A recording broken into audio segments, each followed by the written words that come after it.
Hey, it's Keith Roth, Sirius XM, The Dictators, Frankenstein 3000, and I'm hanging out with my good buddies. I love these guys. Tom and Zeus, the Shout Out Loud cast. Turn it up. Oh, boy. Here we go.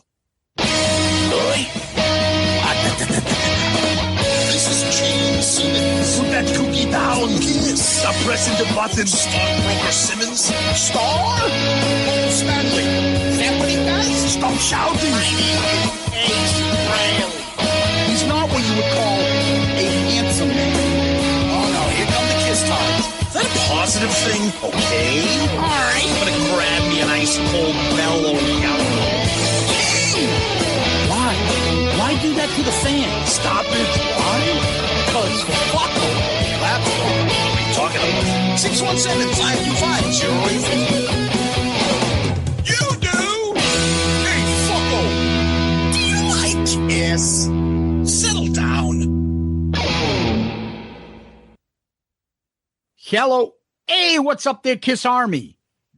Tom and Zeus, another episode of Shout It Out Loudcast, episode 354, Mailbag VII. Yeah, and right now, hopefully we made it to Vegas safely because this episode will drop smack in the middle of Kiss Cruise, landlocked, whatever it is. I don't know. Who knows? At this point, Tom is being escorted out by police for choking out a motherfucker. Probably. At this point, yeah, right. Who knows? Something outrageous has probably happened already, but yep. Oh, I'm sure. Again, we're not leaving you empty-handed. We're leaving you with this, recording on Tuesday to have it edited tomorrow, and then have this drop on Saturday midnight. So, yep. Tom, last week we did an episode of some sorts, which was the box set of Dress to Kill. How'd that go?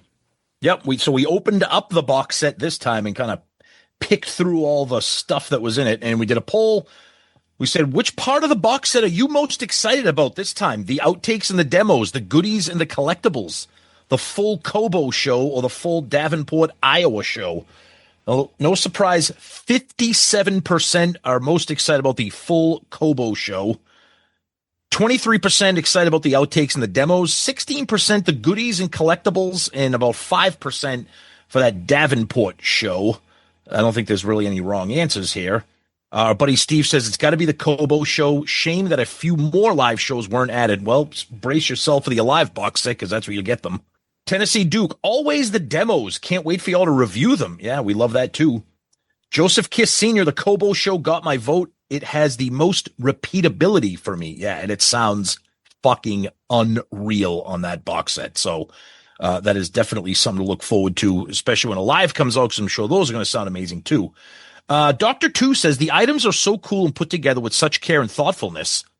It makes me think Gene and Paul had absolutely nothing to do with this box set. That's a good one. That is a good one. Heavy Mayo chimes in. There's a Golden Corral in Springfield, Mass. Is that a positive thing? And why do you know that? What the fuck? And we'll finish up Twitter here, Zeus. So we have this character who continues to comment, but they've now updated or upgraded their Twitter handle. Mm-hmm. Jim Polo is now known as Sleepy Jim Polo. I don't know why he would update. I don't know why. I don't know why he would update his own Twitter handle by insulting himself. Sleepy Jim Polo here. Do you like Tiger Beat? Hashtag I like low energy opinions.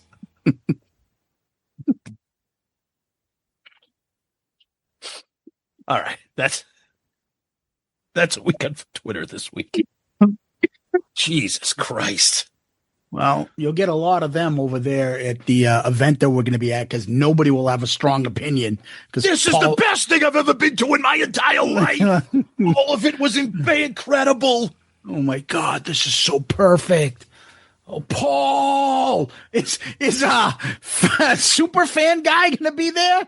Paul! No, he won't go. Over here, Paul! Paul, where's my Dubai stuff? Super fan. Oh man, over on the Book of Face, Tom, somebody named Rob Lemon writes, dressed and puts the S's as dollar signs to kill 50. Yeah, that's accurate. Somebody asked if this is going to be on Amazon, anywhere else, and says no. And Sean DeHaan came in, good old buddy Sean said no retail sales planned. That's right. I did see on Amazon that they had it. Somebody was selling like the records for like $750, and then under the comments, people are like, "Why would you buy this for $750 on Amazon? You can buy it from Kiss for like $400." Like, yeah, exactly. People are just people. Yeah, right. Anyways, over on Loudcasters, Justin Seal, can't wait to listen. My initial thoughts on the original album remasters is great. You can hear stuff that you can't hear on the original record. The live shit is gold. Live got to choose. Fuck the got to choose hate. LOL. Okay, fair enough. Everybody's got that thing. Oh, I'm like, if I had to bet, since I'm in Vegas, got to choose will be part of the like set somewhere. Oh, dude, I'm not taking that bet because that's 100% going to happen. Here's a deep cut. Oh, yeah, got to choose. That's what bugs me about them. Like, here's a deep cut, dude. Every time you go on these like cruises or other one-off things, you will play that and then act like you're doing me a favor. Right? Exactly. You're not doing me a favor. You do me a favor by not playing it. Yes. Izzy Presley. Uh-oh. You Patreon member, Tom, Izzy Presley. Yes. I can't wait to contribute to Zeus's ass explosions. And Old Country Buffet is unbelievable. The fact that he is singing the praises of Old Country Buffet, is that a surprise to you, Tom? No, look at the comment. Look at my response to him. I've seen your dietary journal with pictures to prove it. No surprise. You're an OCB fan. OCB. Oh, you're down with OCB? Oh, yeah, you know me. You're down with Izzy Presley? Yeah, you know me. You're down with OCB. Speaking of, by the time this episode drops, we will have already partied with Izzy Presley in Vegas at this time. And he's already picked us up at the airport. Yes, he probably already promised he would. Yeah, right. Yeah. So BC Allison adds, hey, Tom and Zeus, another great episode. The Jersey Mike's burp bit had me laughing like an idiot while I was on my morning walk. I'm sure the neighbors all think I'm a complete nutter, walking the streets at 6 a.m., laughing like a hyena. I love it. It's not so much Jersey Mike. It's like the Italian grinder itself. When you start adding shit to it, it's bad enough all the fucking the sweaty fucking meats that are involved in an Italian, mortadella. Right? It's like sweaty bologna. It's like hot capicola. Oh god! And then you put the oil and the hots and the dude. I would make like homemade Italians. I'd go to the deli store and pick up bologna, ham, and Genoa salami with some provolone cheese. Yep. Oh, once you start adding hots and oil and the vinegar. Forget it. Oh my god! It's like eating a 6-inch Gas X pill. The pain that is in between the bottom of your throat to like the middle of your fucking chest is just irreparable harm. Yeah, and but if it's you so good. Burp and blow that on people in the middle of conversations, that's an assault. You could easily peel paint off the wall with that. Just, I think it's over there. That'd be a good. Instead of a fart spray, have like an Italian sub spray. Be like,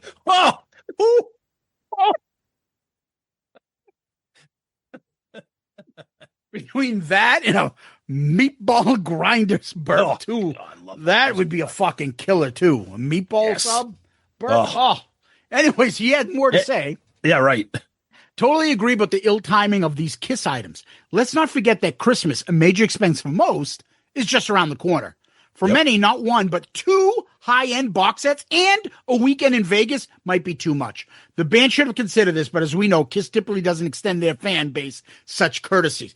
How dare you say something like that about Kiss?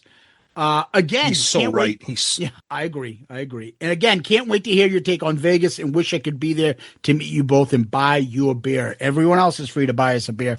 But so right. They don't give a fuck. They didn't plan this out to match the anniversary dates of these releases, and they didn't give a fuck that you got Vegas, 2 box sets, and the holidays coming up. Oh well. They don't care. They don't care so much that as soon as Vegas is over, guarantee you they update their website with all the new holiday Christmas gear. Yep. I will tell you this. I do bankruptcy work, as most of you guys know. I am not generally busy during this time of year because people are saving money. They want to get through the holidays. After the holidays is my busy time. I am fucking swamped right now. Swamped. It's just the economy is fucked. I'm getting so many fucking calls and dealing with shit.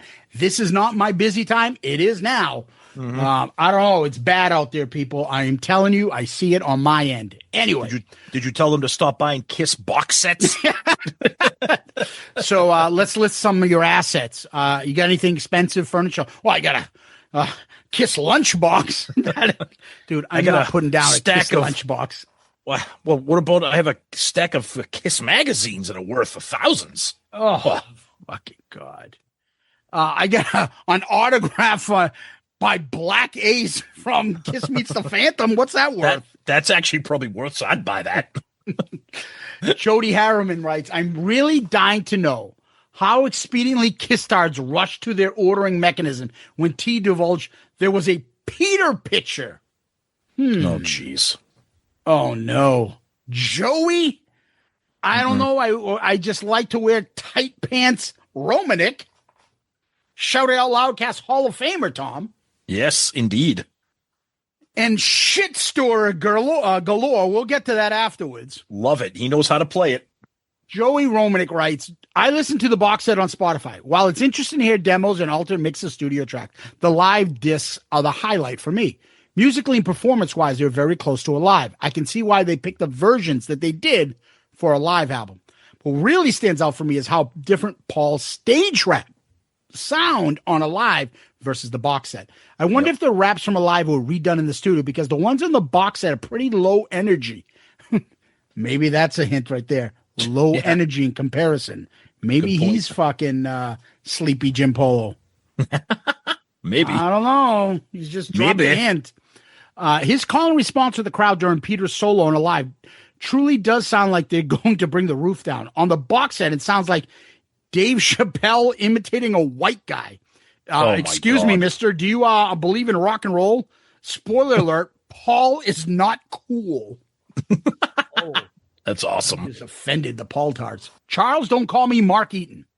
I had trouble with getting the episode to play on Spotify, so I listened to it on YouTube. I'll find a way to blame ESPN's money-grubbing execs for that, too. I don't know what that fucking is, this whole YouTube and ESPN shit and Disney.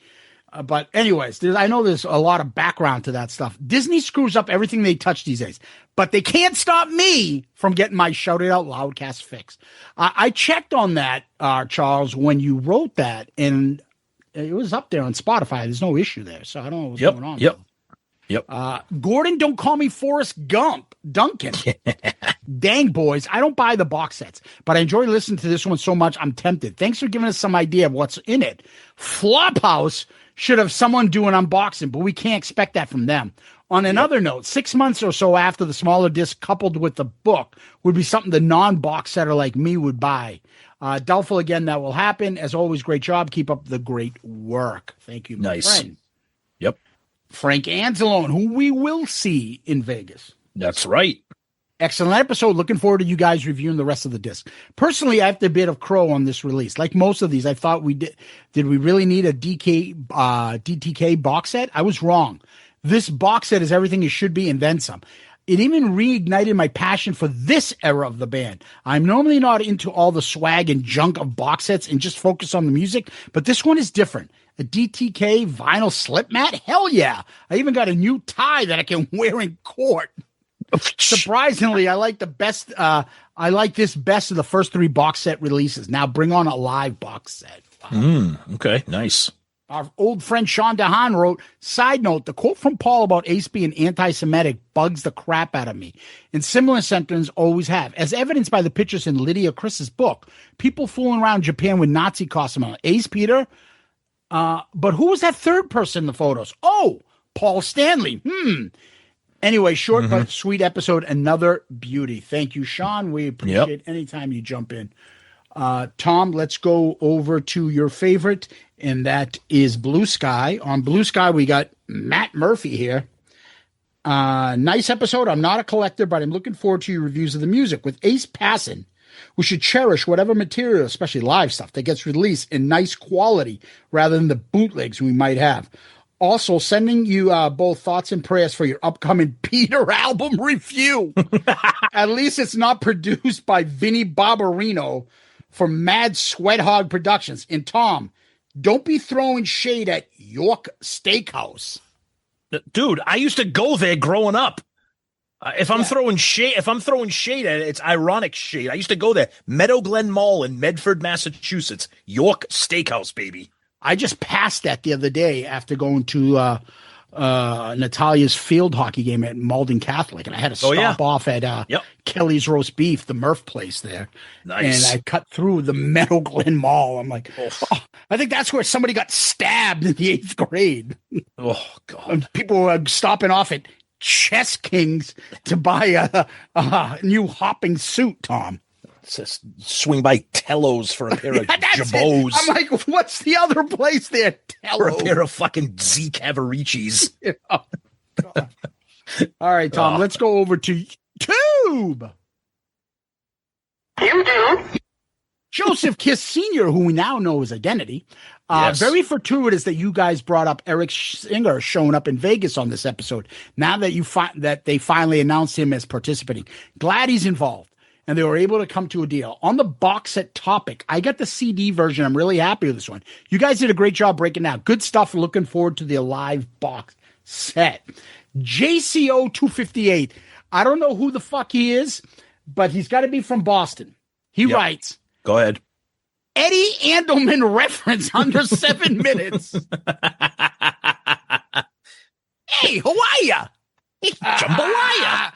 Caller, I happen to know Joe O'Donnell, and they're building a new park at the waterfront. I hope there's a hot dog safari in Vegas. Jambalaya! Oh, my God. Oh, Eddie Andelman.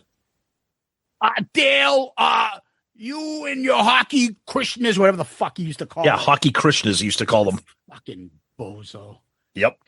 Jambalaya. You know who he reminds me of? Sleepy Jim Polo. He's kind of the equivalent of, like, you know, we talked about that. Like he was threatened by the new up and coming voices in the world of sports radio. Because he was part of the Dinosaur Club. He was the old guard, and he thought he owned sports radio. Bob LaBelle, and what was the guy LaBelle used to have on? Ooh, Upton Bell? That's it. Upton Bell in that horrendous wig he used to wear. Remember him? Dude, between Upton Bell, Ted Sarandis, like... Ted, the Sox winning. I had to go to my father's grave and place a plaque there and the baseball there because his love for the Sox, and I just wanted to celebrate that with him.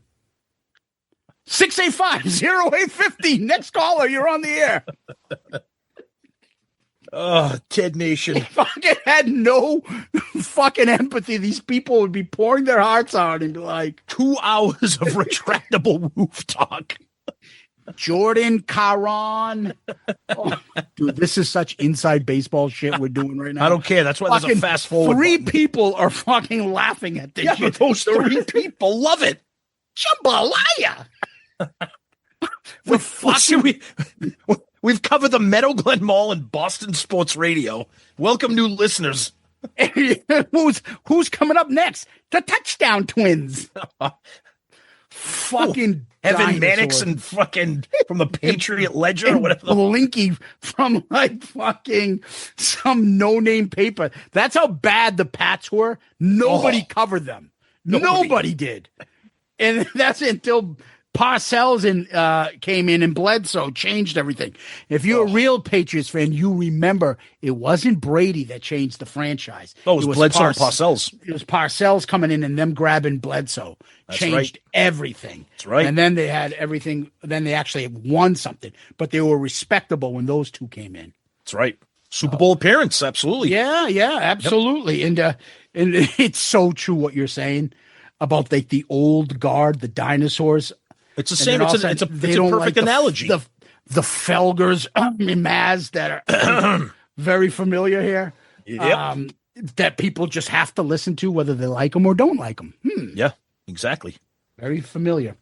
Anyways, Joseph Kiss Sr. also added, like Zeus, I'm also a Jersey Mike's convert. Good stuff. The only thing I think they need is to step on is the sides. Give me some fries and onion rings with that. Ooh, that'll add to it all. Whew. All the fries. What's that from? Fries. Yep. I think it's from Friday, right? Yep. Rock Warrior 1 says, you rule. That is all. Wow. Perfect. Thank you. Yeah. Chris Flood says, Isley Presley said there's a White Castle right near the Landlocked Hotel. Go 3 times a day. You can make the room smell like a hell in a cell. Just leave the maids some smelling salts for the box set. $55 a CD with knickknacks. I'll pass. I've never been to White Castle. We don't have them here in New England. I've tried it once. Nothing. But they special. sell frozen White Castle burgers at the supermarket, but I'm not doing that. Disgusting. No. Marty White writes, at the very end of your final show, the logo image should explode, and from the ashes, Tom and Zeus avatars appear with the voice of Bruce Kulick saying, hey there, Bruce Kulick, new era of Shout Out Loudcast begins. Then fade out with no farewell, no goodbye, just the audio of Peter Send in the Clowns playing in the background. Dude, what is with you and the Send in the Clown stuff? He loves that. That and then a QR code that everybody can scan during the final episode. Yeah. QR code. Tom, I'm sending it back to you. All right, here. Let's take a look at what we got on our Spotify comments. Again, you can comment directly on Spotify while you're listening to the episode. B. Peeves. If it wasn't for Metallica touring Australia, I would have been at Vegas to meet you fine gentlemen. But unfortunately, quote, I'm not fucking going to Vegas. Have a great time, everyone attending. Hopefully next time we do it and it's on a boat. Yes, I hope so too, my friend. Les Croutons. These sound amazing. I'm not a vinyl guy, and I stopped collecting Kiss stuff decades ago, but hearing this did make me have a little twinge about wanting one. Well done, boys. Looking forward to the album review. And then Shout Out Loudcast Hall of Famer Jim Riley simply says, you have a PS5? Yes, I do. Yes, I do. Let's look at Instagram here. We have Philippe Melander. Peter absolutely kills it on the drums. Paul's voice in Davenport was a bit rough, but still a great show overall.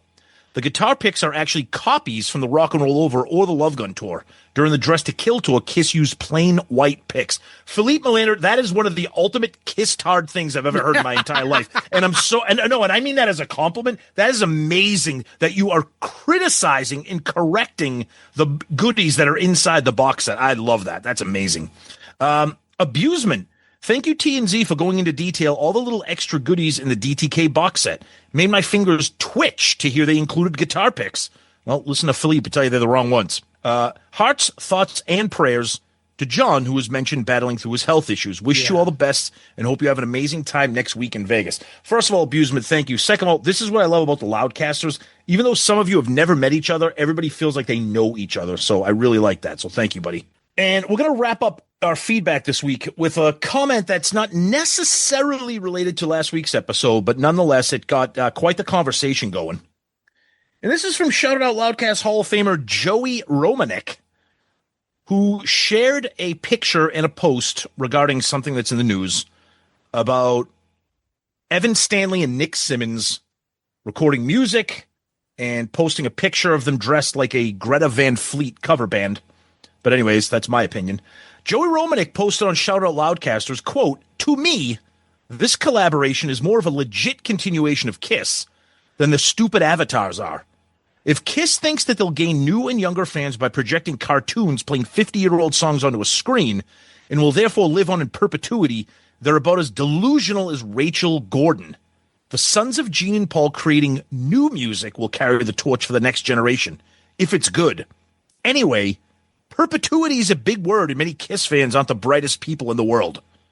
Well, not only is that comment what got us going here, Joey, but the firestorm of commentary that you incited with that is what gives you the comment of the week. Good answer. Good answer. I thought, what do you think? We're going to be watching you. Yeah, I told you about it. Gave a little hint about it. Stirred up some shit. It's funny because then you can pick up on the new people that jumped on the show's Facebook page or the show's Loudcaster page that have no clue what goes on our show. And they just like, I don't understand. What does it mean by this? And then other people's like, tell me you didn't hear, you don't listen to Shout Out Loudcast without saying you don't listen to Shout Out Loudcast. Yeah, exactly. Some people get it. Some people don't. Sadly, Romanik gets it as much as we give him a hard time, but he gets it. Yeah, and he likes to stir some shit up, and he's got strong opinions, which we appreciate. Yep. Absolutely. That's what we want. We want a dialogue, a discourse on Loud. We don't want people to post stuff. And again, it's fine if you do, but we don't want just things where everyone's like, yeah, I agree. Yeah, that's awesome. Yeah, that's awesome. Talk. Let's have some opinions. Let's get it. Now, obviously, try to keep it civil. We know some people can go off the rails, but I like that. Stir the pot. Get people talking. That's what it's all about. Absolutely. So, Tom, the other people we want to thank is our Patreon family, and we want to thank Michael Anderson, who joins us as a spaceman. All right. Thank you, Michael. I've seen him on social media and emails and things like that. I think before his name is familiar, but he joins as a spaceman, joins the Patreon family. Again, it is insane. We have 250 members, over 100, I think 8 or 10 paid members. Paid members, yep. Insane. Thank you guys for being part of the Patreon family. This month I am doing my pick for ARC, but next month it's the ARC pick for by Patreon. So Michael, you get to jump in on that. And not only that, you also get part of the mailbox episode, which is today dropping. It's also you're part of polls, the message board, merch, our video chats, and so much more. Patreon is where people can subscribe and help out the show. We have 4 different tiers with different monetary amounts. Join the one that fits your needs. You get more as you pay more. That's how it works. And if you can, help out the show, because that's what Patreon has been doing since it got inception. It's helped us out tremendously. If you like our show, you want to help us out, the best way possible is to join Patreon. And Patreon, you can find it right on our website, shoutitoutloudcast.com. Go to him. You go to the website, right in the landing page, you'll see Patreon. Click that and pick one of the tiers that you want to subscribe to. Help out the show. Be part of the Patreon family. You guys are the best. Thank you for your support. And Michael, thank you. Guys, thank you so much. Huge shout out to Michael Anderson, newest member of the family as a spaceman. Thank you. Again, so much great stuff going on with Patreon, including this episode right here, our mailbag. And as Zeus mentioned, at the end of this month, probably when we get back to Vegas, we'll be putting out the feelers there to get all your feedback for the December Patreon ARC pick. That's always a blast. Those picks are usually a lot of fun. Sometimes they lean towards me a little bit more than Zeus, but that's okay. But yeah, tons of stuff, sneak peeks, poll involvement, and then just a great family, a private conversation that we have on Patreon with everybody. Tons of fun. So please check us out, patreon.com. And again, Michael Anderson, thank you, my friend. Yeah, and don't forget, we also have that last video chat of the year. All members are part of that. That's right. That's going to be awesome. That's going to be fun. Yep. So thank you for that. Tom, let's go over to Kiss World. Okay, the biggest news we've had in quite a long time, Zeus. You were right all along. I was wrong. I guess better late than never. Eric Singer officially announced back in Kiss for Vegas. So you've been saying it all along. I've been saying my thing all along. Again, you were right. Down to the wire. He's back. So the thing I think about with this whole situation is Eric Singer is not going to sell tickets for them. No. However, it is a good feel-good moment that I he's agree. joining. People are happy that he's here. It's a nice oomph and makes this event seem a little bit better instead of being like these cheap bastards couldn't pay Eric enough to be there. Now they're going to have some other guy make believe in Kiss. No, they got it done. They got him in. I think there was a monetary thing and he had a little bit of some tension there and they cleaned it up. Good for them. They deserve to clean it up. I just didn't think it was going to be, oh, Peter might come. Oh, Dave Grohl might come. Dude, no. If Dave Grohl will sell tickets, if there was somebody with a big name that was going to sell tickets, they would have advertised it. Same thing with Peter. They wouldn't have held that as a secret. That would have been a headliner. Eric wouldn't move the needle, but he is going to help a little, make this a better event. I'm happy for him. They did put up that horrendously acted Paul Stanley and the rest of the gang video. So bad. So bad. Where's Eric? He's right here. Duh. Oh God! Wonder, and I said no wonder he cannot act. Gene can act. Paul Stanley is a horrendous actor. Yep. So I love the Eric thing for a couple reasons. First of all, I love Eric for all the fun we have with everybody. I love Eric. I like watching him play. But I also think for me, not that this makes people forget, but I think it elevates the mood a little bit because we've been so down, and rightfully so, with the passing of Ace, that I think this kind of, I mean, like you said, it doesn't move the needle. Yeah, it's Eric, but I think it's everybody's been wondering who the drummer is going to be, and now it's confirmed that Ace is back. It's everybody there, and it just gives it just a little bit of a bump. You know, not maybe for certain people it might not be. But for me, I was like, all right, cool. Finally, we know who it's going to be. This will be cool. Let's see where this goes. And then somebody brought up another great point that I haven't heard too many people mention is now you have a full Revenge era lineup there. Will we see any of that with Bruce there? I have no expectations of anything. I don't either. But I think that's pretty awesome because that's my second favorite lineup besides the original lineup is the Revenge era lineup. So they're all going to be there. I would love that. But we'll see. Yep. The other thing going on in the news was this was pretty cool. Gene, Tommy, and Eric, no Paul, and there's no explanation why. The other day on Sunday, November 9th, there was an event called Love Ride 34. It's a motorcycle and music charity event. It was at Castaic Lake in California. And these guys did a performance there, the three of them. Pretty cool stuff. They did Let Me Go Rock and Roll, Call 'Em Dr. Love. They also hung around and did a cover of House of Pain by Van Halen and Motorhead's Ace of Spades. They did Are You Ready from Gene's like the vault thing there. They also did Deuce, Shout It Out Loud, Charisma. So pretty cool stuff there. You know, maybe that's a little bit of a warm up for Vegas. It was nice to see that. Again, no real word on where Paul was, but that's okay. So that's cool that those guys are out having fun playing together, and I think it kind of gets everybody fired up a little bit more for Vegas, hopefully. Yeah, that's great. More on the Peter single. Everybody's excited about that. We'll see what happens there. I know the sons, Paul's son, Evan, and Gene's son, Nick, they have a single that's out. We'll see how that goes. I didn't listen to it. Did you?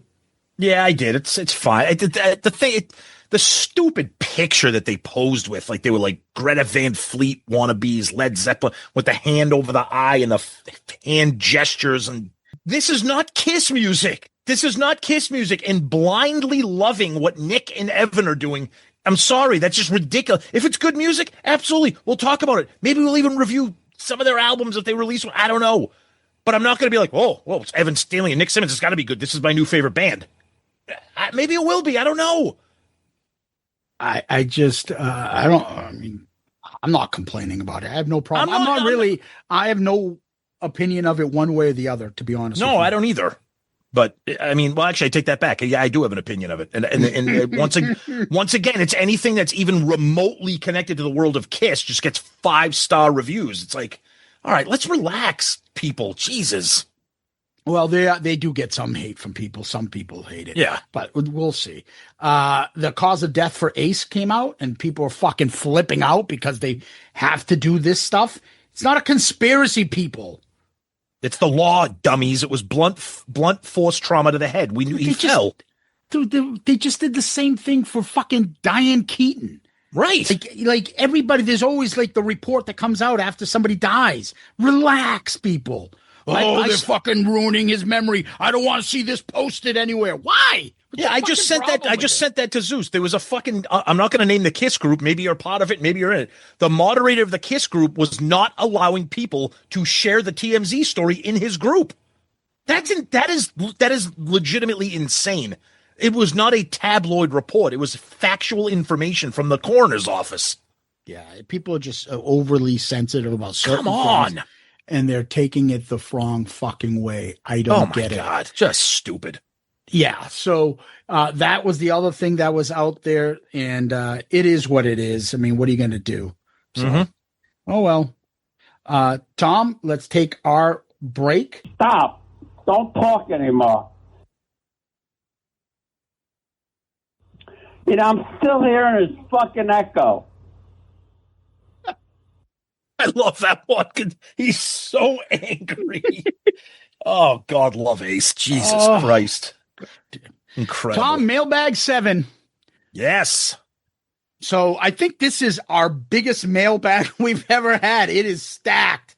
Yeah, and this is our second annual Patreon-only mailbag. We decided to keep adding on perks for our Patreon as a little reward for them, and this is open to all levels of Patreon, so another perk. Right off the bat, I just want to say, as Zeus said, this was a huge mailbag here. We are going to get to as many as we can. Anything that we don't get to will be put into the rest of the questions and end up being question of the week in the future.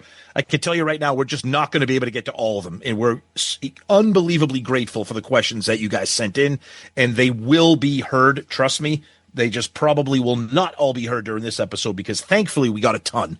So Zeus, without further ado, let's get started. Go ahead. And again, I have no idea what he's picking. I was just going to say that once again, one of the things that we love about Shout It Out Loudcast that me and Zeus always do. I'm glad you brought this up. Like we do with a lot of our lists, this is in real time. We have not pre-read these or prepared for these. There's a podcast that I listen to and I love it. And occasionally they do mailbags, but they prepare the questions in advance. So by the time they read it, they've already had their answer, which is fine. There's nothing wrong with that. But I like it when Zeus and I just off the cuff, we don't know what's coming and what we're going to do. So, all right, let's start off with our buddy Bobby Kenner. A question I've had in mind for a while is this. KISS is not known for having famous guest vocalists on studio albums, and definitely none called out by name on the track listings. If you could have a famous guest vocalist featured on a KISS album, who would it be? I know this would never have happened. I would have loved to have heard Steven Tyler in the 70s. Okay. Right around like the 75 era. That would have been great. Okay. That would have been amazing. I probably would have liked to have had, I mean, I know he did backing vocals, but you could barely hear it, and that was Bob Seger on Gene's album. I would have liked to have maybe heard something like that, maybe on like a Peter song, or that kind of like 70s rasp that he could have done that, just because I'm a huge Seger fan. I don't know exactly where it would have fit in there, but I feel like that would have been really cool because Seger was huge. Seger opened for KISS. They knew each other. Zeus, I'm surprised you didn't want Geddy Lee as a guest vocal on a KISS song. That witch. I'm thinking like seriously, because my mind is 75. So I'm thinking like, what if Steven Tyler was singing co-lead vocals on Two Timer with Gene? Yeah, that'd be awesome. That'd be great. Right? Yeah. Good call. Okay. Nice one. Let's move over here to our buddy John Restano. Greetings, Tom and Zeus. Scenario. It's 1981, and KISS have completed their studio work with Bob Ezrin. The record company rejects the final product, which is the full Elder track listing. You, Tom and Zeus, are hired as consultants to pick from what they've submitted and are instructed to get a hard rock album. Which songs stay? And what songs would you add from Killers, Creatures, or any demos to get a final product?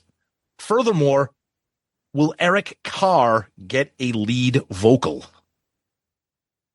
All right, the 4 tracks from Killers stay because I like them all. Yep. The Oath, probably Only You, and Dark Light would stay. Okay. Yeah, right. Maybe Mr. Blackwell as well. But like Mr. Blackwell doesn't fit. Like it would be kind of like the lyrics and stuff might be a little weird. Right. But Only You, Dark Light, The Oath, maybe Mr. Blackwell, and then the 4 songs from Killers. Okay. Yeah, I would keep the 4 songs from Killers, and then I would keep The Oath, Mr. Blackwell. I would keep Dark Light just because it's an Ace vocal. I would also throw on the because I like instrumentals, I would throw Escape from the Island on there and have it probably stay at the end where it is now. And what I would probably do is I would probably give Eric Carr a vocal, and I would probably give the vocal. I mean, as much as I love Dark Light with Ace, I would probably give that to Eric. And that's not just because I don't like Ace. It's just because I think Ace sounds a little Ace-ish on Dark Light. But I think if you had Nowhere to Run, I'm a Legend Tonight, Down on Your Knees, Partners in Crime, and then those songs from The Oath, let's be serious. That's a fucking badass Kiss album, right? I think so. Yeah, absolutely. Great question, buddy. All right, let's keep it rolling with our buddy Peter Wexler, also known as Swede in New York. We met him at Madison Square Garden. That was great to see that. Another Elder question. Imagine a scenario where after Eric Carr joins, the band continues the tradition to have all 4 members taking a lead vocal. What song does Eric sing on The Elder? I like that. So now you're forced to give a song from The Elder to Eric. All right. I would give him probably I would make him sing I and get Paul out of there. It'd be interesting to hear that. Yeah, him doing half the vocals. It's a nice way to slowly get him integrated into singing, people getting used to him singing something. Okay. Well, previous question, because again, we didn't know this one was coming here. I said Dark Light, so I'll stick with that. But if you're going to make me choose, I might actually give, because he's got a nice voice and sometimes he can sing softly, I would maybe give him World Without Heroes. I know Zeus hates that song. Zeus hates that song, but I like that song. Ooh, good stuff. I like all this Elder talk here. Okay, here we go. Chris Hall, T&Z. I've wanted to ask you both this for a couple of years now. Since you've begun the podcast, and specifically because of it, what have you, A, discovered about yourselves that you generally weren't aware of? And B, what about the music and entertainment business have you found the most surprising or eye-opening, something you otherwise might have never given a thought to if you didn't do the podcast? And then, before you answer, Zeus, he chimes in and says, do you ever stop to consider and marvel at just what the fuck you boys have accomplished here? Thank you for all you do, and here's to a happy holiday for all of us. Well, Chris, thank you for the great question and for that little kudo right there. Appreciate it very much. So, Zeus, what have you discovered about yourself that you weren't aware of, and what have you discovered about the music and entertainment business that you found surprising? I have found that most of the people that we've had on as guests are fantastic people off the air, which I didn't know. I would assume a lot of these people are assholes. I found myself finding, like, when we do interviews and we talk to people, I'm amazed at how smooth it goes and how it's not kind of awkward, where I've heard other interviews with other people in different even genres on TV or anything like else, where interviews get kind of awkward. You don't know the person, this and that. But I am like pleasantly surprised of how well we've handled that. Mm-hmm.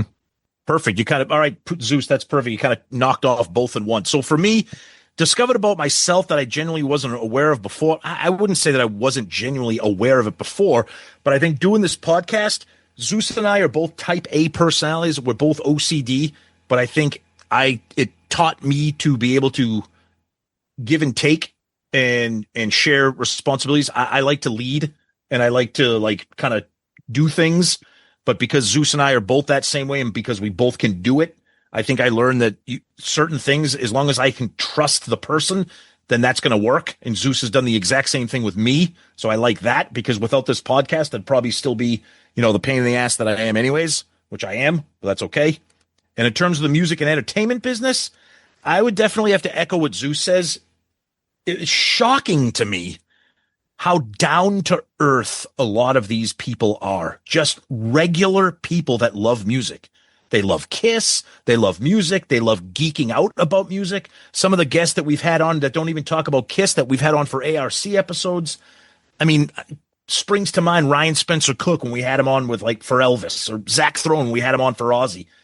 Just geeking out over music and just having a great time doing it. And, even some of the bigger names, like Bruce and Eddie and Jericho and stuff like that. Just regular guys that just want to hang out and shoot the shit and talk music, because that's what we all love. That was kind of surprising to me, because at first I was like, oh my God, like these people, you elevate these people in your mind, and we still respect them, but hanging out with them and talking to them, you realize they're just hanging out. They're just music nerds like us. Yeah, I think I'll piggyback a little bit what you said. Some of the things that you people do, like, oh, you don't want to lend money to friends, or you don't want to trust this, you don't want to be able to do this. No, I think it's not a blanket statement you should say about it. It's certain people you can do this with. You got to know people's limitations and things like that. I used to always say, and I try to tell my kid this stuff, you can have friends that are just not fucking reliable, but they're fun friends. Absolutely. Just don't rely on them for certain shit. They're not your best friend to tell things that are really bothering you, or to rely on for a ride home when you really need something. Like, keep them for something else. You don't have to hate the rest of them, but know what you're getting into. So I have other friends I'm very close with, and I'm sure Tom does, but it wouldn't fucking probably work. Right? That's right. It's just, who will it work? This thing that you're doing work with. And it's not like, oh, I can't do it with anybody. Well, Tom can do it with me. What if he picked the wrong person to start the podcast with originally? And then he's like, oh, you can't do it with friends. This sucks. I can't do it. Well, maybe he just got the wrong one initially. And same here. Like, if I did this with probably anybody else, I'd be like, this fucking person sucks. But if you have respect for the other person, and they're working just as hard as you, and that you're not perfect, and they put up with your imperfections, then put up with theirs. It's okay. So it's a little like Gene and Paul, except I actually like him. Yeah, I was just gonna say, but it's. So I think it would have been an insult if I said, he's like my Gene or my Paul. Like, but they hate each other. Yeah, right. No, I get it. But it's that reliability thing. I can shoot Zeus a text. He can shoot me a text. I can call him. I could do something. It's like, hey, blah blah blah blah. All right, no worries. As soon as I get a minute, I'm going to take care of that. This can you do episode this? is. Right. Yeah. This episode's the proof of it. Like, I have to get a shit ton of fucking stuff done before we leave. Yep. He was probably ready at 3:00. We didn't start recording till like 6-ish. Right. Because I'm like, and he's not fucking, hey, asshole, I'm what are you fucking doing waiting over here. Yeah. I would never. I would never. Dude, I'm sorry. I'm fucking stuck with clients. Right. And he's like, okay, let me know when you're ready. Like, anybody else would probably like, what the fuck, dude? I have shit to do. Well, I was doing that behind the scenes. Zeus just doesn't know it. But he doesn't fucking share that with me, so all the better. No, I know. What's the next one? Chris, great question, buddy. Thank you. Our buddy Kyle Schneider. Okay, Tom and Zeus, I always look forward to this episode. I'm even happier that I can contribute. I have a million questions. And he says, yes, this is total minutia, but hey, that's why we listen. Okay. So he fires off a bunch of different questions here. We're going to try to pick through and get to one that's a good one here. And I think this one is a fun one here. Okay, Zeus, what are 3 Kiss concerts that you wish you could have attended? Kyle says, for me, this is easy. Opening night of the Animalized tour, Palladium 1980, which was Eric's first show, and the Reseda Country Club tour, which was a Hot in the Shade warm-up gig. 3 shows. And it doesn't have to be specific dates like Kyle provided, but 3 shows you can get the time machine. You built a time machine. Winterland. Yep. Palladium. Yep. Tiger Stadium.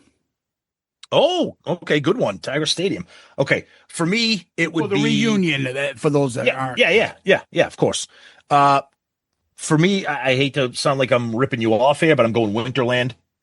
I am going probably probably one of the Summit shows for the Love Gun Tour, either the Summit or one of the Forum shows for the Love Gun Tour in '77.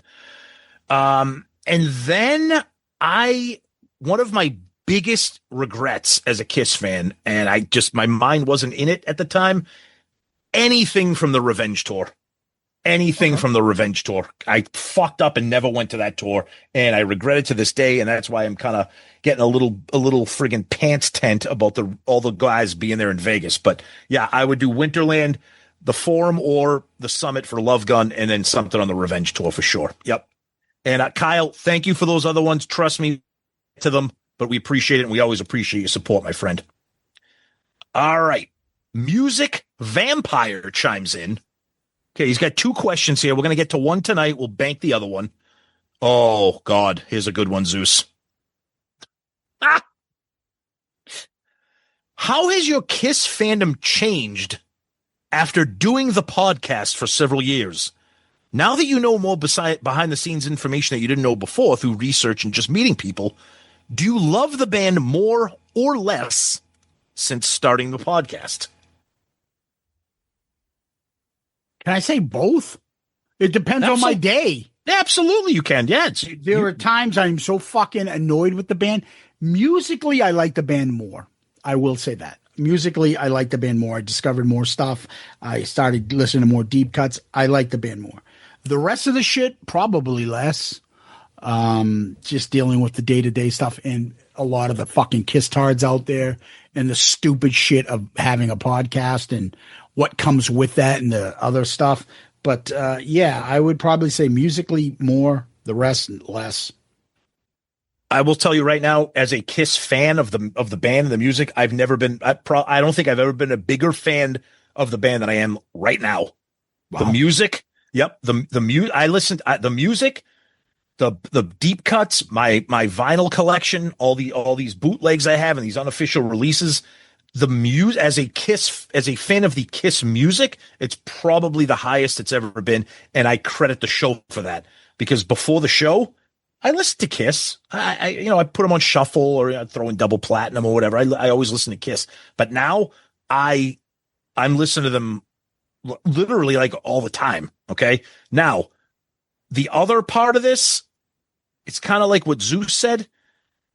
It's twofold. I absolutely love that we've met a ton of incredible Kiss fans that share our love for the band and our humor for the band, being able to pick on them and shit on them and have fun and celebrate and go to Vegas and go on the Kiss cruises. But generally speaking, the Kiss community is just fucking exhausting. That's not a surprise because you guys listen to us every week. It's just exhausting. And the kind of people that me and Zeus are, it's kind of reaching like a breaking point. And that's kind of all I'll say about that. But as a music fan of Kiss, absolutely, it's at its peak, I'd say. And I know that might be surprising, but everything else, it's kind of exhausting since the show started, I'll be honest with you. Let's keep going. Alexander Peterson, Alexander from Sweden. Question: if you could interview any living person on your show in 2026, other than a Kiss band member, who would it be and why? This is easy for me. Bob Ezrin. Okay. Perfect. This might not, this is a definite personal thing, and I don't know if it alive? Was the question alive or dead? Somebody who's alive. Okay, so it would be Ezrin. Yeah, okay. So my answer is definitely personal. A lot of people out there might not want it. Zeus might not want it, but for me, because it checks off a box of horror and Kiss nerdery, I would want Rob Zombie. I've wanted to interview this guy for a while. He's a Boston guy. He's a massive horror nerd. He's a massive Kiss nerd. He features their music in his movies. He loves them. And I just think that to me would be such an enthralling interview that would be able to just pick his brain on so many things. But Bob Ezrin, obviously fantastic as well. Okay. Next, we go to Randy Bosworth, also known as King Cusano. Hello, fellas. I don't have a really Kiss-related question, but more of a podcast question, which is fine. I'm glad you're asking this. How does being part of the Pantheon Podcast Network work? What are the pros and cons of being part of a network rather than being a standalone podcast? Thank you. Keep up the great work. And we need another Murph episode. We do? No. So I would say this. Pantheon pays for all our hosting fees, which can be a lot because as the podcast grows, there's more cost to it because you have more and more episodes. They pay for that. There's cross promotion with a lot of the podcasts. Look, we personally introduced and got a bunch of our friends on this fucking network. I mean, we can go down the list. We were asked by, hey, what do you think of these guys? Hey, do you think I can get me on? Whether it be Jacob, whether it be Jay, whether it be from the Hook Rocks, whether it be, God bless him, by the way, whether it be Decibel Geek, whether it be Growing Up Rock, whether it be Mike Shue's podcast about Neil Young, whether it be Mistress Carrie, Cobras and Fire. We can go down the list. I think I'm forgetting somebody too. But I like them. They're our friends and stuff. Sometimes when they get their act together, they'll put the list out, and it's always fantastic to see that we're the only one ahead of us is the Metallica podcast, the official Metallica podcast. Of the 50 podcasts out there, we're number 2. In addition to that, there's some networking stuff. There's some, hey, if you're interested in this guy's talking, like for instance, we got Steve Rosen on to talk about the Eddie Van Halen book from Pantheon. And there's always people that might know somebody, you can network with them and stuff like that. That's the pros and stuff of it. The negatives really aren't any. And we also make some marketing dollars from the advertising we get on Spotify and stuff. There really isn't anything negative about them. There might be a little bit too left for Tom politically, a lot of the shows, but regardless, I mean, we could be on our own. They have never, ever come in and said, you can't do that. We don't like you saying this on your show. Take that out. Not one fucking time, and they probably should have. They've never interfered with our show. Now, again, negative things, not really. Maybe another podcast network would pay us more or doing that. Right now, we're fine. They're paying our shit. We're good. We make some advertising dollars with them. We network with some people. Our friends are on there. Tom, do you have anything else to add? No cons, all pros. Like you said, they pay for stuff. They pay for some hosting fees. We get advertising dollars through Spotify. We have resources at our fingertips for technical assistance if we need it, resources for guests if we need it. There are some hosts on some Pantheon shows that we become friends with. Zeus obviously mentioned them, but people that we didn't know. The great Martin Popoff. We didn't know him. There's another one. We knew who he was, but now he's been on our show a couple times. He's got another great Kiss book coming out next year. I'm sure we'll interview him on that. Brian Slagle, Metal Blade Records, is on Pantheon now. On our show now. Right. You like that music? Like, there's plenty of people we can network and get together with if we want. And to be honest with you, the two hosts, two owners are nice people. They get along. We get along with them. Yeah. They never bother us. But more importantly, too, we almost forgot the person that got us on the network.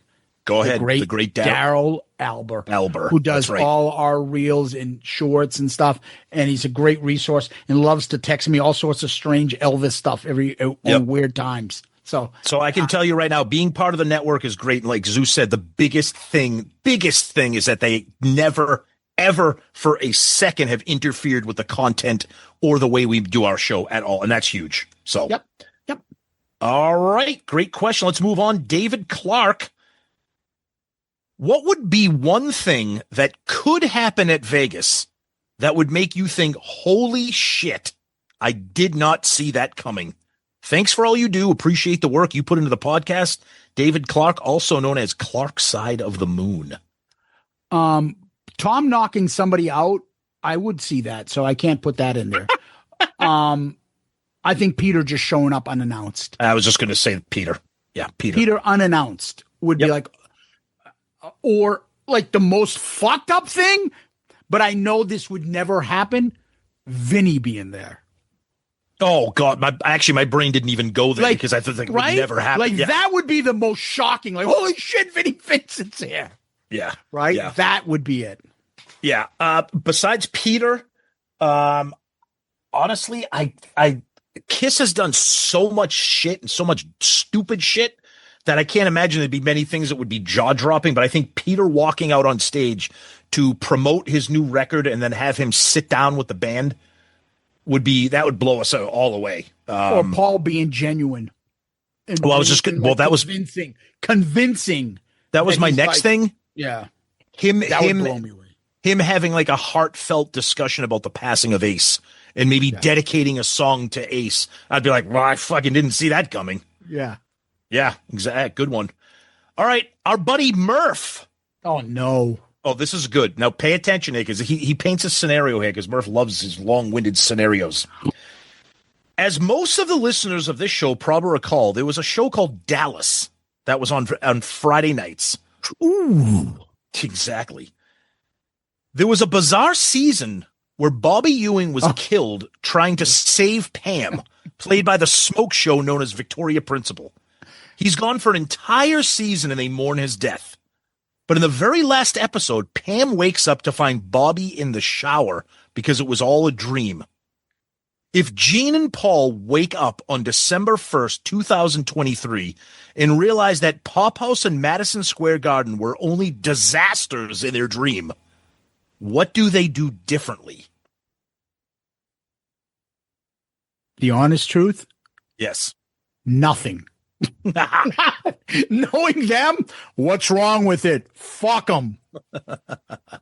All right, so I like Murph's. I like the way he painted the picture. I think he wants us to say they would have had former members. They would have done a video montage. No, they Paul will never look back and say that he did that wrong.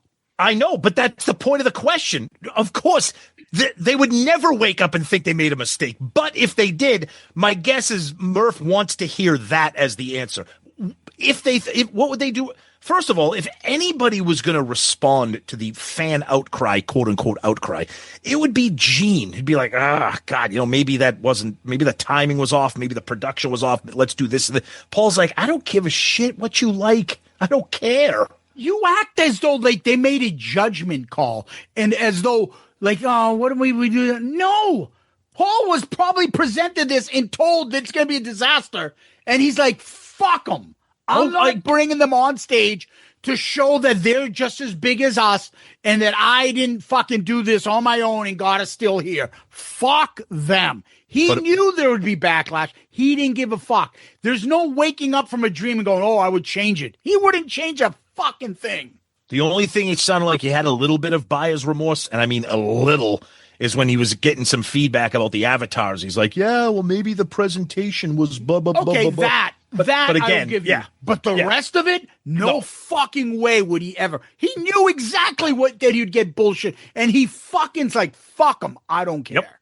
Yep. So the avatars might be like, hey, they may have changed that and said, thank you, good night, whatever, and then maybe put something coming on like a week later. Check out this. Yep. That's it. Okay. Let's keep it rolling here with Gino Dvorak.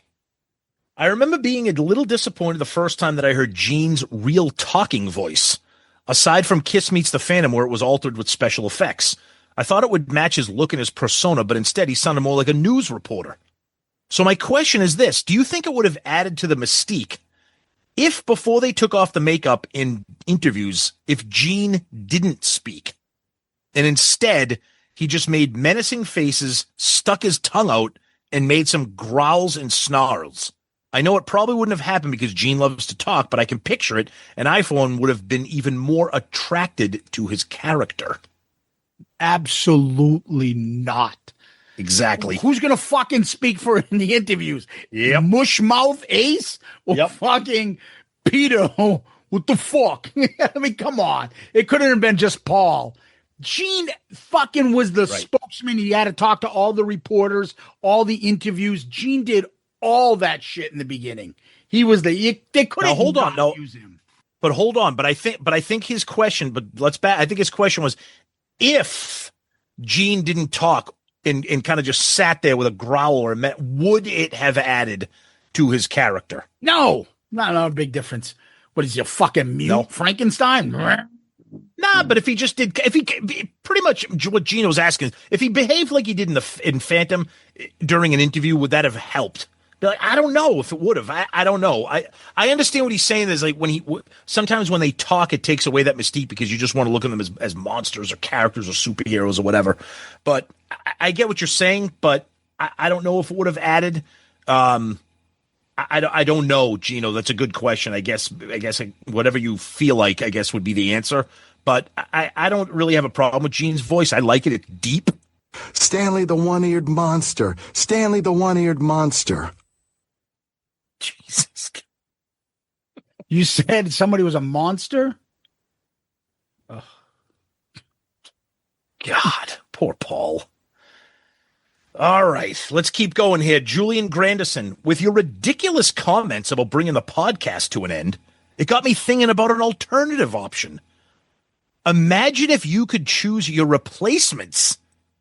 Who would be your choices? Who would be your Tommy Thayer and Eric Singer, if you will? I would fucking die before I let fucking some idiot take over. Like, I get what people will be saying. Like, what if Murph just replaced Zeus and Tom talked to Murph? What if I grabbed my friend Jimmy to replace Tom for me? No. Yep. No. 100%. It's not happening. Yeah, it's not the same show. If that's the case, we would end the show and Tom would do something else and call it a different fucking name. And same here.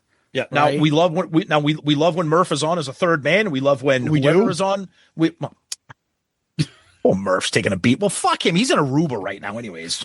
Yeah, I mean, and is anybody else going to do what we do?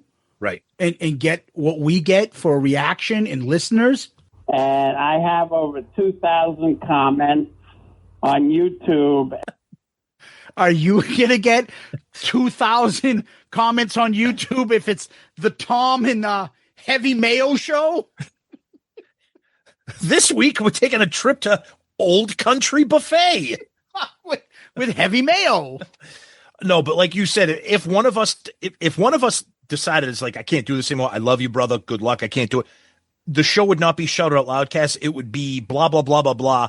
And we would just it would be a new show. Shout Out Loudcast is Tom and Zeus. Period. Yeah, and then story. Occasionally we come back and we drop an episode here and there and stuff. Whatever. Right. Let's move along. Our buddy Scott Wheeler. This is a 3-part question here. Scott, we're going to bank a couple of these because we can only do one, even though we love you, brother. Would Kiss fans have better accepted Bruce in Ace's makeup rather than Tommy? So what he's saying is when they decided to put the makeup back on instead of Tommy. Yes. I look at it as though Eric Singer gets shit. He doesn't get as much shit as Tommy. Now, is it because Tommy's doing Ace and Eric is doing Peter Criss and Peter is not as beloved as him? No, I don't know. But I think Bruce would get less shit than Tommy. 100%. I totally agree. Now, he wouldn't have gotten the same shit that Tommy gets, but I think he would have gotten shit because people be like, why are you putting on the makeup now? He would get shit. He wouldn't get as much. Exactly. Yeah. He'd get shit. He'd be like, well, you played with this band for 12 years. Oh, makeup. Now you're putting it on. What the hell? But people would be more acceptable because it's Bruce. Yeah. 100%. Oh God, please don't do this. Jesus Christ. All right. Bulletproof Music, also known as Thanos Akratides, the Greek Thunder from Down Under, who is already over on the west coast of the United States right now as we record, and we're going to see him this weekend. He says, I would have to say that Melbourne, Australia is the most fanatical Kiss fan base in the world since 1980. There is no place in the world Kiss has been more popular than Melbourne. Every time they tour here, they have multiple nights and a 14,000-seat stadium. And let's not forget that Kiss Symphony was also recorded here. Do you agree? I don't know, but I would, if you gave me a list of fanatic fans or something like that, I would put them in there. Yes, I would do that. There's no way of confirming that, but they're definitely on the list. So for me, I would probably say If it's not Melbourne, and again, you live there, Thana, so you know better than us, but if it's not Melbourne, I would say it's Japan. I mean, you look at those pictures when they first went to Japan in 77, and people were out of their goddamn minds. So I would say if it's not Melbourne, it's Japan. Peter was not what you'd call an intellectual. Why are you telling us that, Paul? Why? All right. Our buddy Glenn Barth, who we're going to see in Vegas. Thanks for pulling back the curtain once in a while and letting us into the making of the hottest podcast in the land. Oh, hold that thought. You'll see soon enough. Yeah. Of all your guests, which guest was the one that you worked the hardest to get on the show? Ooh. I would say the hardest that I had to work to get somebody on would probably be Johnny Brennan, the Jerky Boys. Isn't that amazing? Because first of all, like if he's going to do stuff, usually he makes money, like he does cameos and things like that.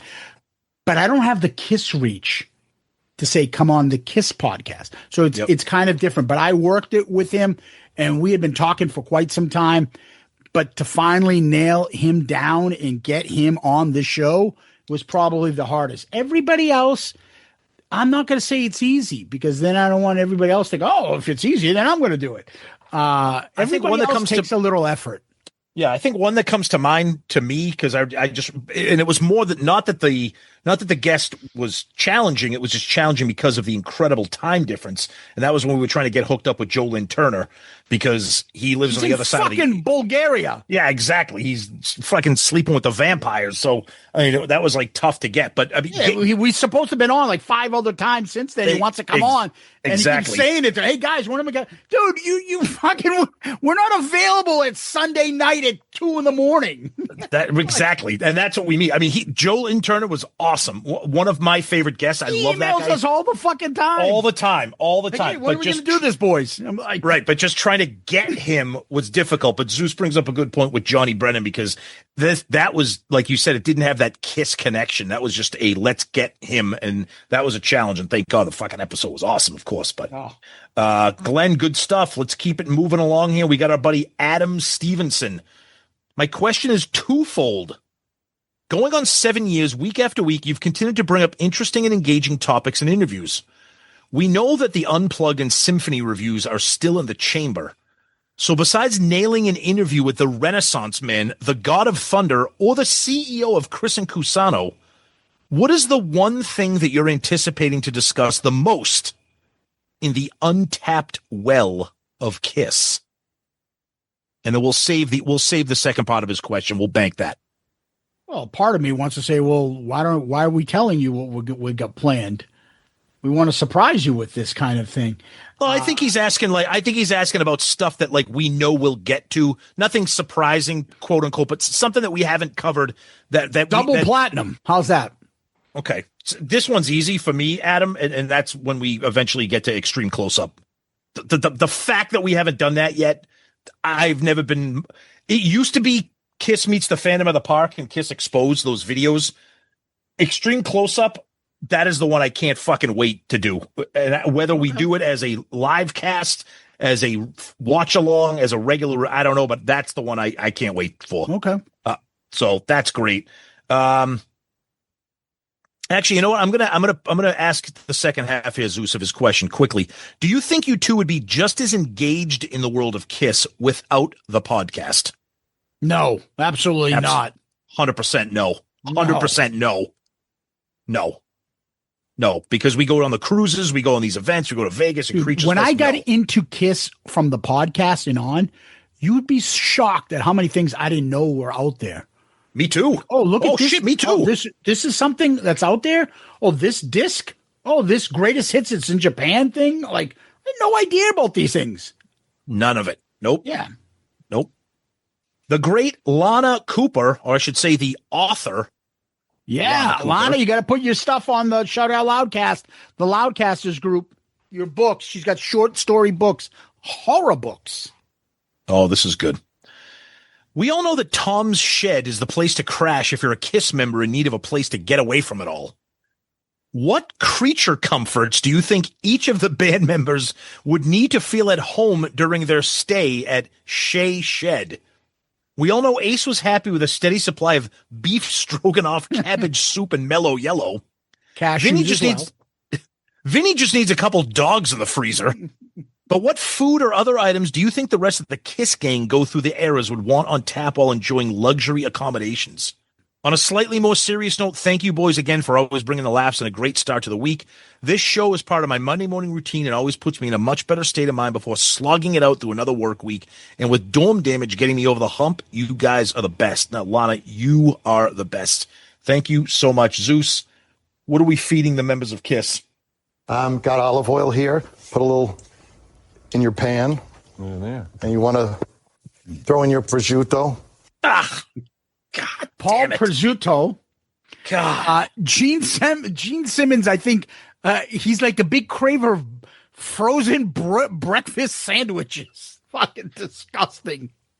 Well, based on that thing, that article that we shared, there was a picture of Gene in front of his refrigerator and saying he loves eating cakes, cookies, and pies. He said it's the most fun you can have with your pants on, or whatever the hell he said. Peter would probably be eating meatball sub, an Italian grinder.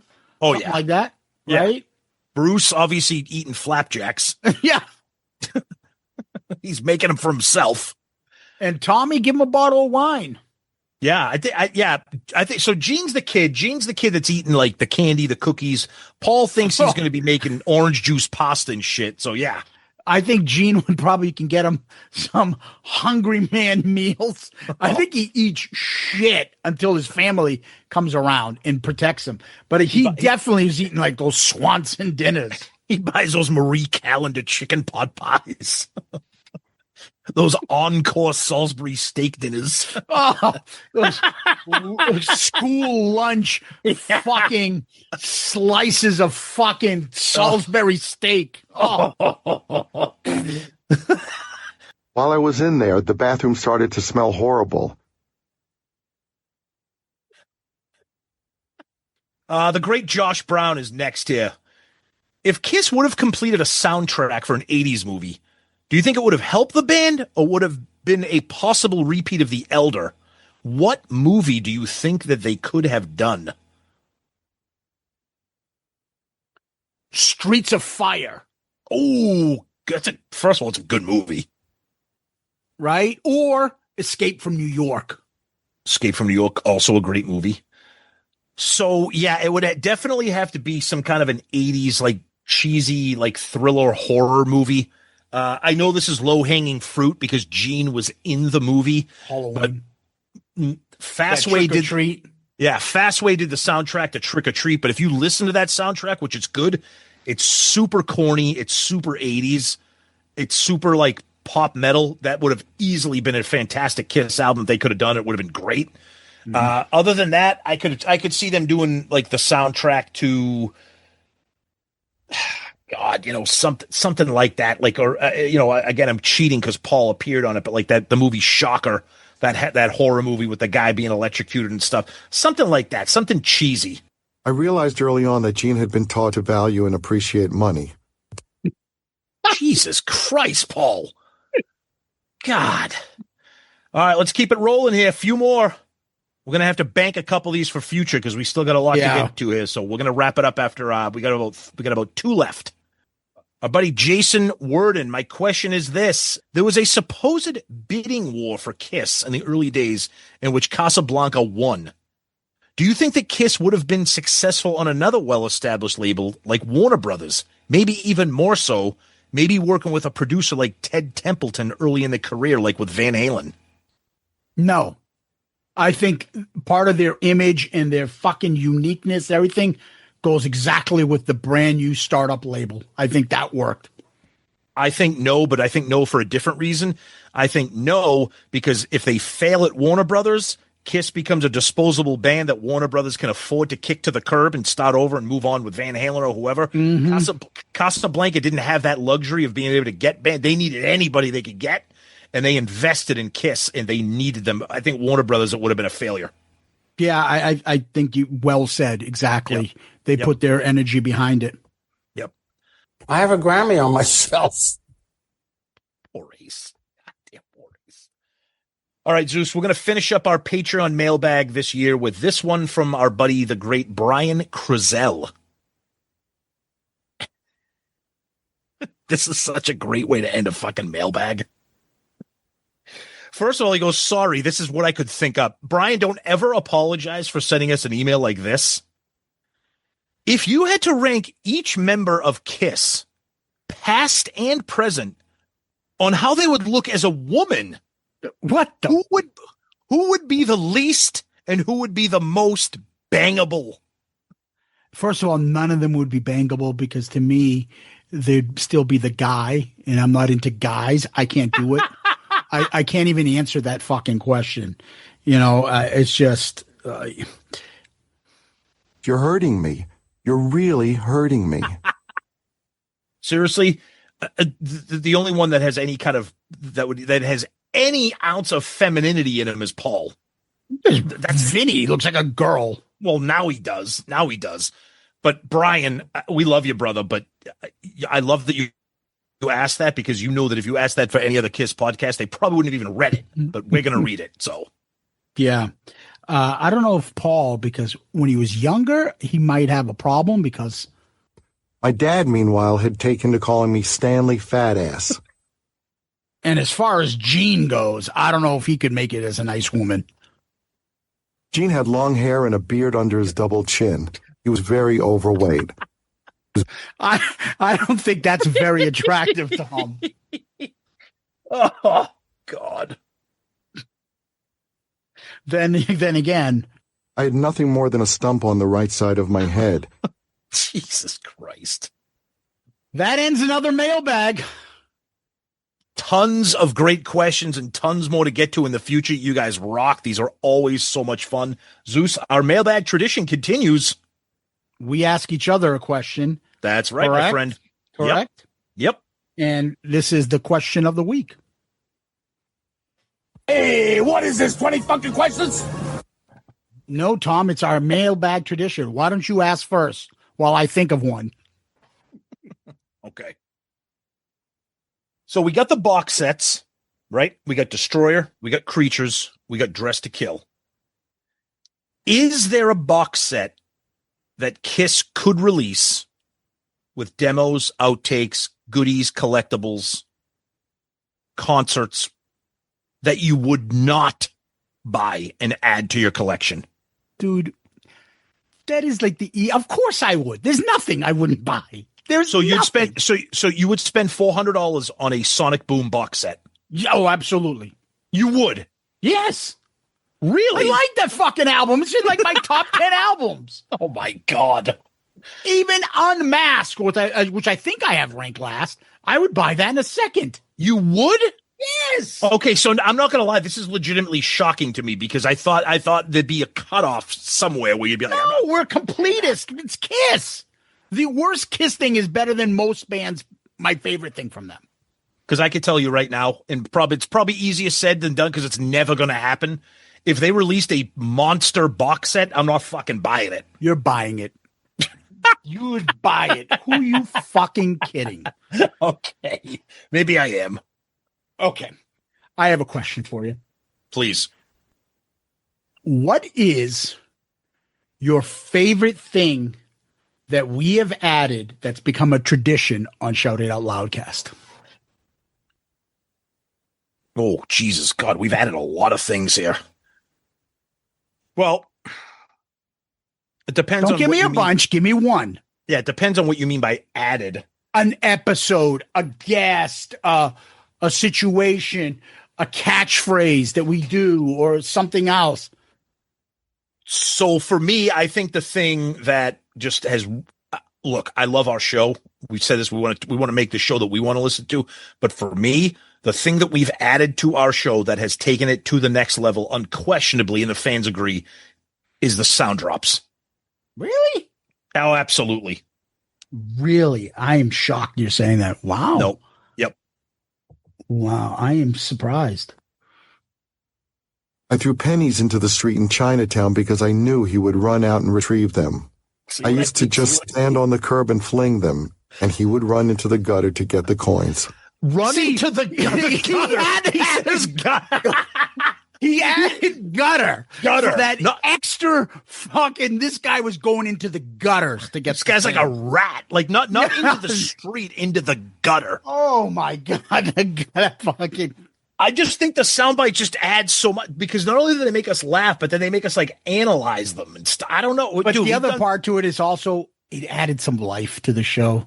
Yes, exactly. It added some new life to the show and just something more to grow. Plus, for me, because you're behind the board, I don't know when they're coming, so they hit me even harder than they hit you. Yeah, I'm trying to sometimes get your fucking attention. Like, stop talking. I'm going to press something. Well, sometimes I can't because I got two screens going here, so I can't see, especially when I'm reading the emails. For me, I would say it's our Hall of Fame. That was going to be my other answer. Episode-wise, So, that was going to be my answer. Our Hall of Fame tradition, which we started, I think separates us from everyone else because people get it. They know what we're talking about. And now it's being taken on by other people. But I think it was new and unique. And someone's going, oh, you thought you came up with the Hall of Fame idea? No, I didn't. No. But for this type of show and this type of podcast, yes, unique. I don't know anybody else who's doing it. And I love it. Now, on this trip, which will on our flight on Thursday, which is in 2 days, Tom and I will probably be going through all the contestants and categories and nominees and have it. I fucking love it. I love that discussion. Me too. I love it. Releasing who the fucking, people are. So that would be mine. Okay. That was going to be my guess too, because this just picking who it's going to be and then doing like the episode, we present them. It's just so fucking fun. And the people who get it, love it. And the people who don't, I'm sorry. Yeah, no apologies. Okay. Yeah, exactly. So, Tom, where can people find us?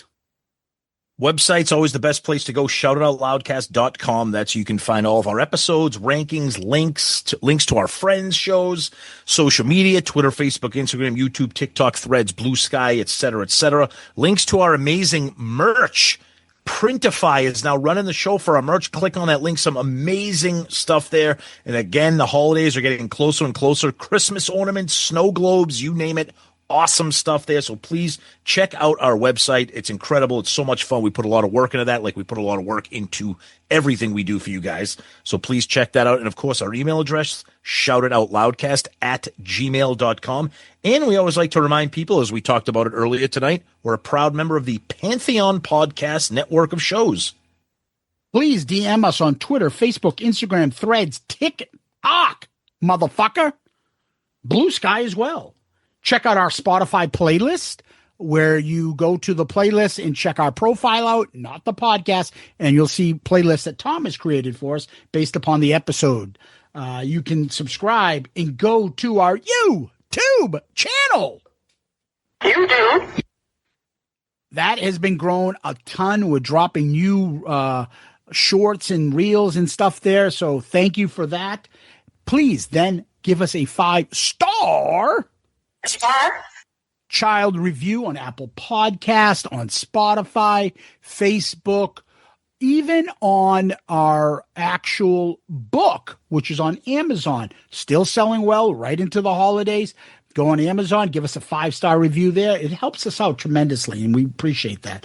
And remember to go to the website, as Tom mentioned, shoutitoutloudcast.com, shoutitoutloudcast.com.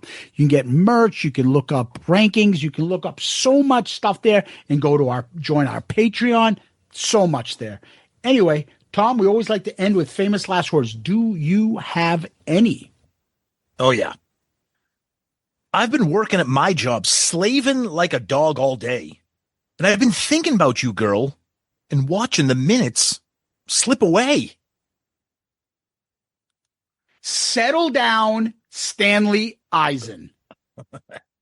There's nothing else I'd rather do. So you lift your dress. You want to impress. There's one thing I've got to confess. Hey, Loudcasters, Kiss Army, Patreon family. Tom, thank you. Patreon, you guys are the best. Thank you so much for giving us another incredible mailbag episode. Everybody out there, Loudcasters, you guys rock. Thank you. Zeus, as always, my friend, thank you. Peace out, Girl Scout. Hit the music. What I'd like now is for all you fat, out-of-shape, worldwide kiss-tards to keep the noise down while I show your ladies what a real sexy man looks like. Listen, all you people out there sitting on rented furniture, settle down. Cut the music. Anybody seen Richie? Anybody know why Richie get Bobby Lupo?